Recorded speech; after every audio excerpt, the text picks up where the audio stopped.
Oi, eu sou a Tieme e essa é a meta de leitura de número 3 e número 4, referente aos meses de março e abril, que eu estou gravando com atraso mesmo, mas porque a gente está no começo de maio e eu queria postar já a meta de leitura de maio, mas eu não queria deixar um buraco nos meses que eu não postei entre a meta 1 e 2 e a meta número 5.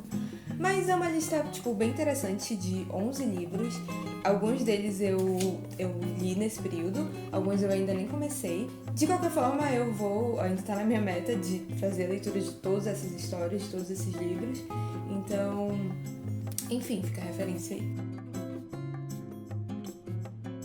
O primeiro livro se chama O Álibi Perfeito e Outras Histórias, que é um livro da autora Patrícia Highsmith. É um livro de contos, na verdade, e esse eu terminei de ler porque ele foi bem curtinho e foi muito interessante. Eu vou gravar um vídeo só sobre ele, talvez junto com outros livros, porque ele é bem pequeno, mas eu vou falar da minha cabeça aqui o que é a história.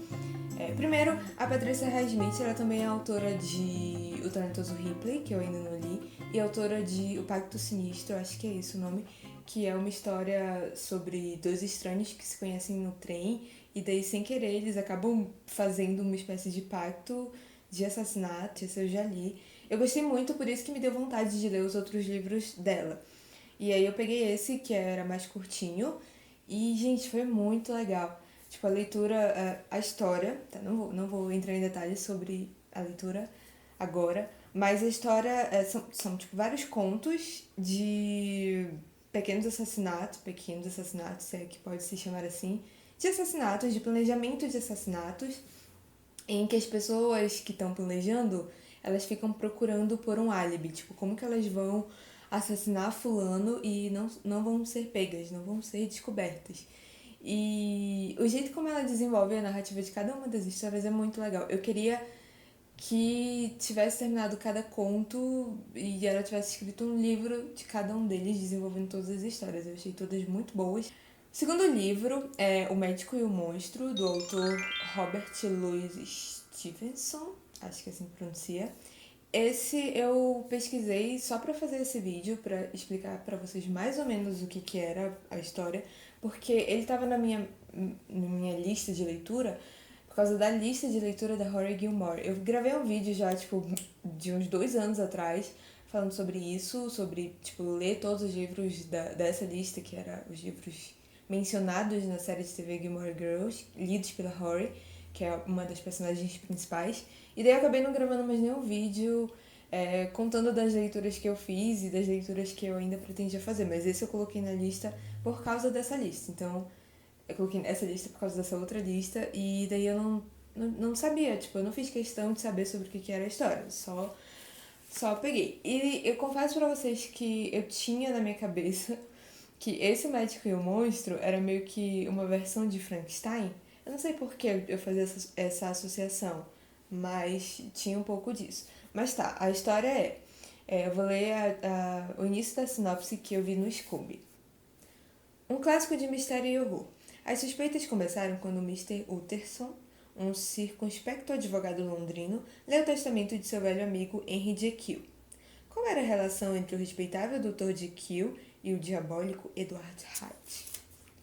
Quem matou Sir Danvers, o ilustre membro do parlamento londrino?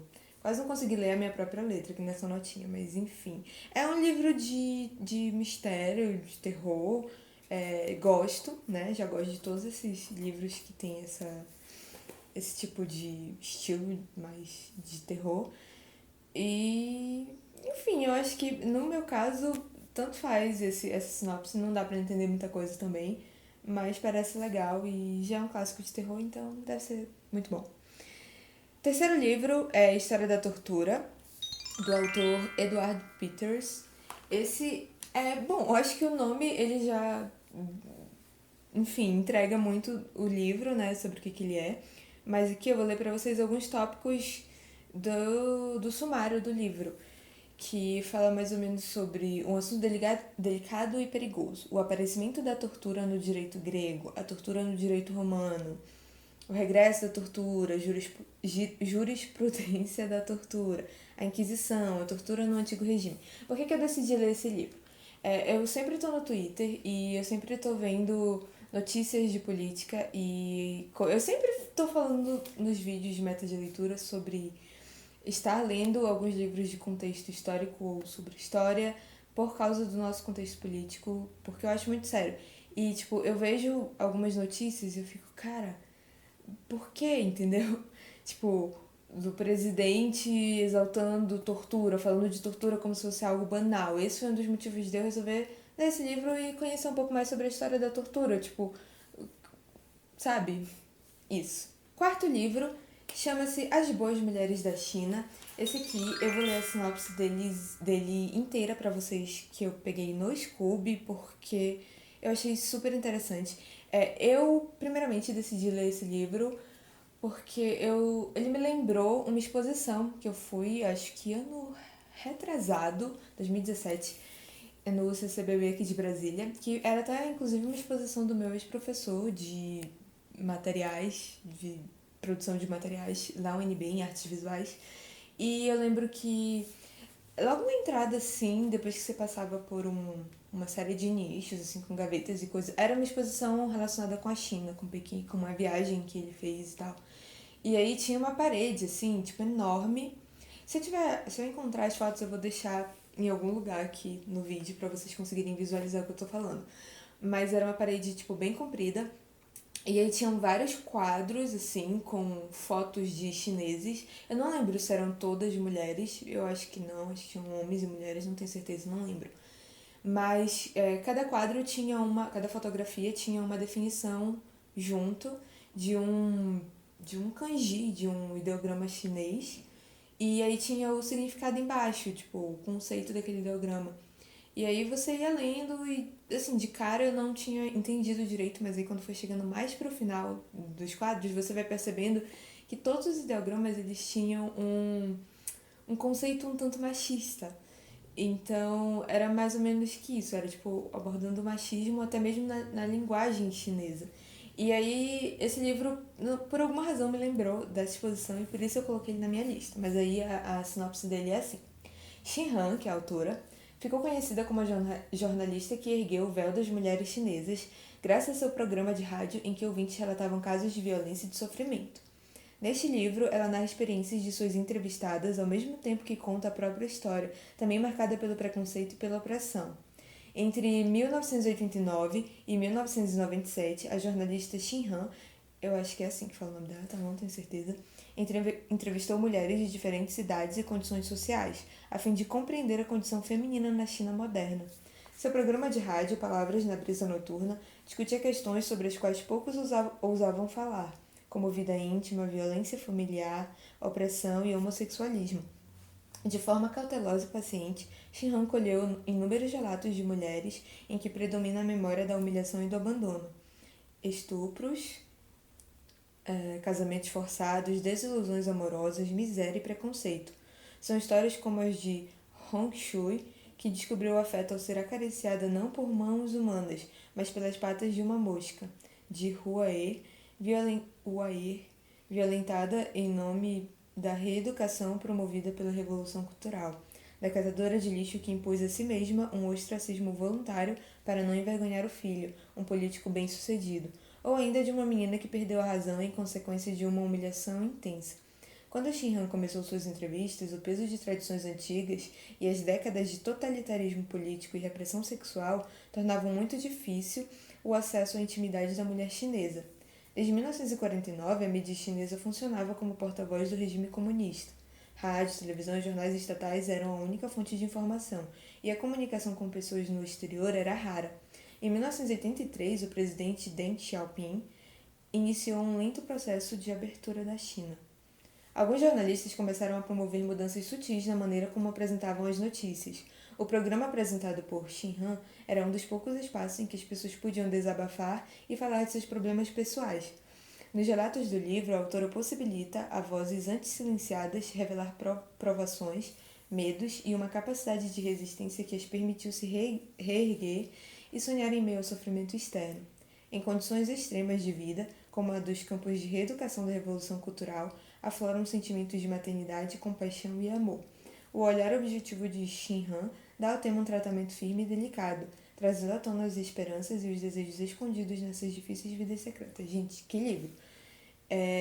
Pelo que eu entendi, são vários contos, né, sobre histórias reais, em que apenas os nomes dessas mulheres foram trocados, e eu estou muito ansiosa para fazer essa leitura. Quinto livro da lista, Eu Sou Malala, que é da autora Malala Yousafzai. Eu não sei pronunciar o sobrenome dela, perdão, Malala.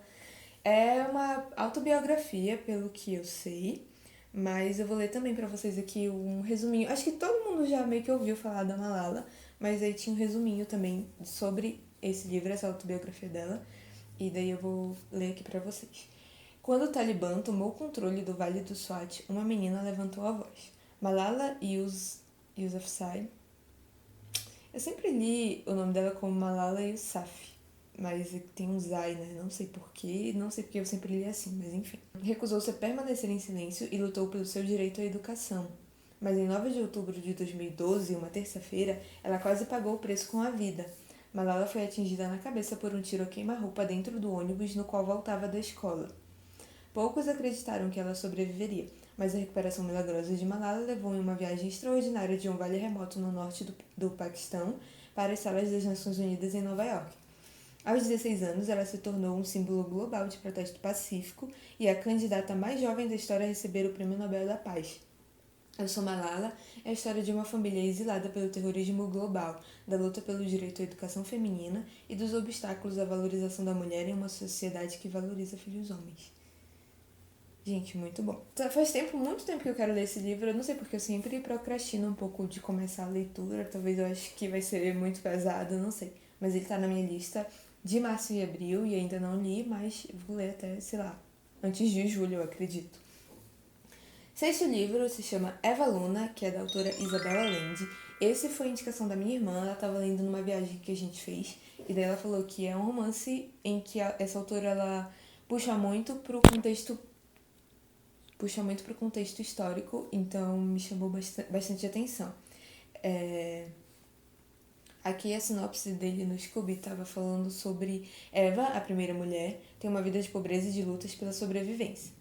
Num contexto de caudilhos e de ditaduras militares em que o povo nunca decide o curso dos acontecimentos, por sua crítica e denúncia do contexto social, Eva Luna aproxima-se da tradição do romance picaresco espanhol, cedo implantado na América Hispânica. A ironia diante das condições adversas e o humor sempre presente transformam em comédia os momentos mais trágicos. São ingredientes que servem de ponte entre as necessidades espirituais e a situação deficiente em que a protagonista vive. Eva Luna não é apenas a história de uma mulher. Com sua arte pontilhada de descrições barrocas, constrói um mundo com a memória e o resgata pela palavra, erguendo-se nas asas da fantasia. O sétimo livro já é um livro também de uma autora mulher, mas é um livro mais ficção mesmo, e na verdade é um conto. Eu tô olhando pra baixo aqui, porque eu tô olhando na minha colinha aqui do meu caderninho, que é um livro chamado O Adulto, da Gillian Flynn. Ela é a mesma autora de Garota Exemplar, de Objetos Cortantes, eu li os dois, e acho que ela tem outros livros além desses que eu ainda não li. Mas daí deu vontade de ler esse O Adulto, porque... que sinopse de novo, que eu estou colando do iPad pra vocês. Enfim, a história é: uma jovem ganha vida praticando pequenas fraudes. Seu principal talento é a capacidade de dizer às pessoas exatamente o que elas querem ouvir, e sua mais recente ocupação consiste em se passar por vidente, oferecendo serviço de leitura de aura para donas de casas ricas e tristes. Tem mais aqui nessa sinopse, mas como é um conto de 64 páginas, eu acho que é dispensável falar mais sobre o que é a história, né? Vamos ler. O oitavo livro é Frankenstein, que eu já mencionei ali em cima, quando eu tava falando de Um Médico e um Monstro, ali em cima, ali mais cedo no vídeo. É um livro da Mary Shelley, eu acho que ele foi escrito em 1700 ou 1800 alguma coisa. Eu resolvi pegar essa leitura depois de ter assistido o filme da Mary Shelley, produzido pela Netflix. Não sei se foi produzido pela Netflix, mas estava lá na Netflix. E, nossa, eu achei o filme assim tão sensacional. E a história dos personagens tão legal que me deu vontade de ler a biografia da própria Mary Shelley e de saber mais sobre a história de cada um dos personagens que aparecia no filme. Porque eu achei todos muito interessantes, assim, eu não sei, a história deles é muito legal também, a história da Mary Shelley e dos que estavam próximos dela, porque acaba que a história dos que estavam muito próximos dela, pelo menos no filme, né, não sei se corresponde à realidade, fazia deles personagens tão importantes quanto ela. Mas enfim, ela é a autora de Frankenstein e por causa desse filme eu resolvi pegar o livro pra ler. Frankenstein é um clássico, né? Todo mundo sabe do que é a história, tipo, pelo menos tem uma noção. Imagino que vocês não sejam como eu, que confundiam esse livro com O Médico e o Monstro. Mas é porque ele tem uma relação meio com isso.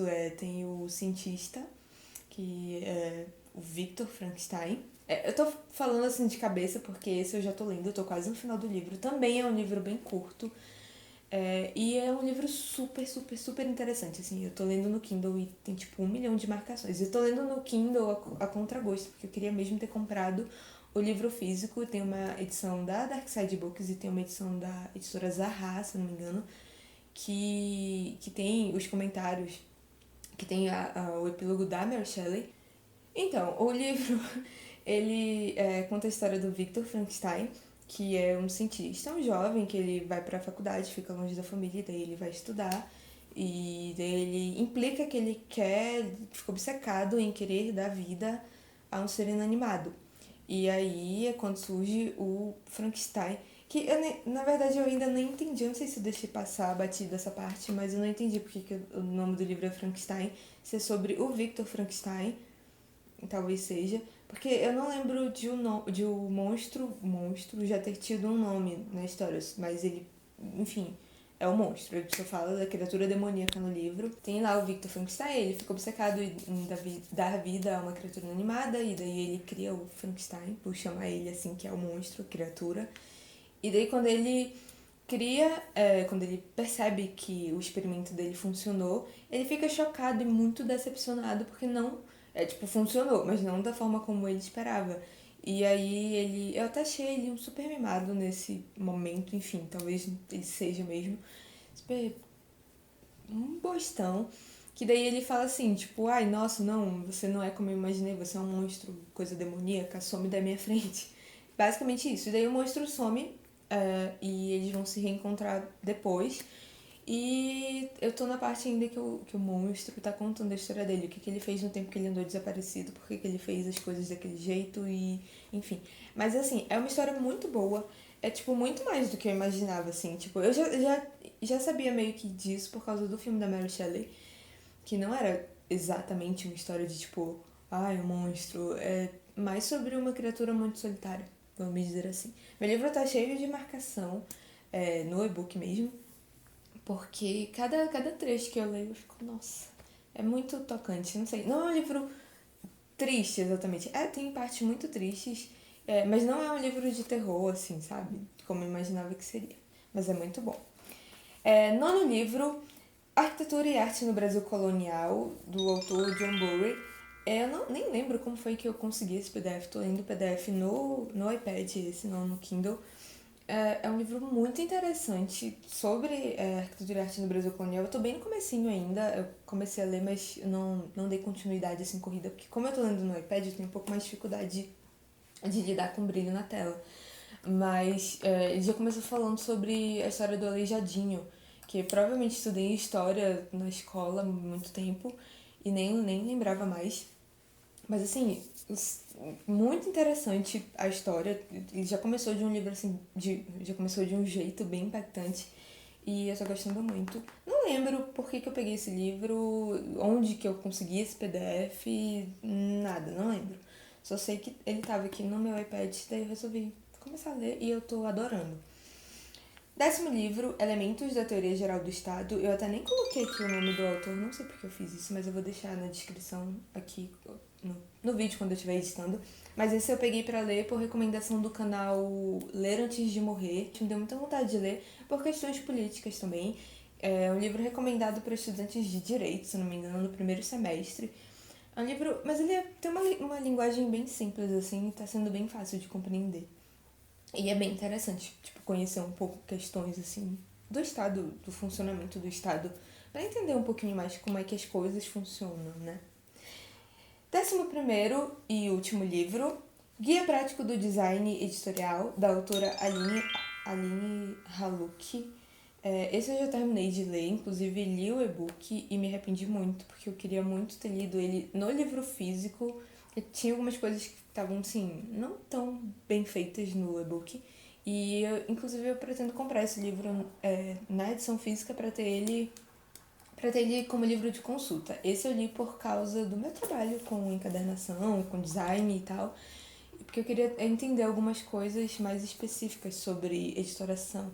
É um livro muito legal. Eu achei que, assim, ele podia ter explorado mais alguns conceitos, mas para quem começou a ler sobre isso agora, foi o suficiente. Eu achei que valeu a pena a leitura. E, inclusive, quero esse livro físico para consultar.